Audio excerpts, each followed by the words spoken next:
You know, when I look back on it, there was always an attraction to the priesthood. I was an altar server, and so I was always influenced by priests. The priests that I grew up with were happy priests. So I knew I had to make a decision. What am I going to do with my life? I remember meeting with my guidance counselor. She said, well, what are you going to do after high school? I said, well, I'm thinking of going into the priesthood. I think she was more shocked than anybody else. When I was in my high school, there was a diocesan pilgrimage to Lourdes, and a group of us decided, well, let's go in it, let's see what it's like.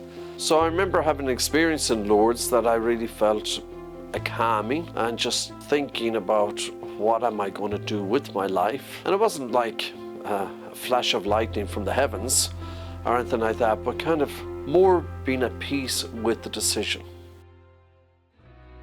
My mother passed away in the first year of seminary, and so kind of at the end of the year it was kind of recommended that maybe priesthood wasn't for me, maybe take some time out. So I did actually. I was quite relieved to walk away from it, in the sense that I had tried it. It didn't work out. You know, I'm happy. Had a job, life was going normal, but then somehow or another it came back. I was never satisfied in deciding to stay in Ireland. Something I felt was calling me abroad.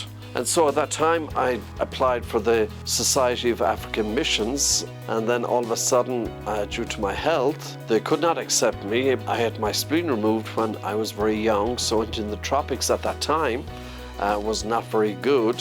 I had given up my job and things like that, and I was kind of in no man's land.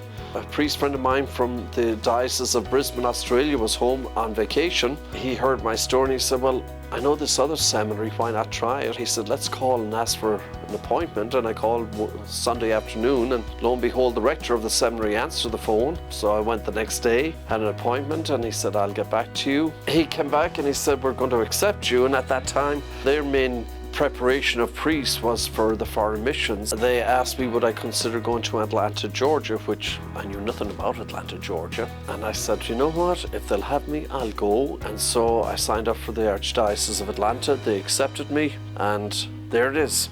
30 years later, I'm still here.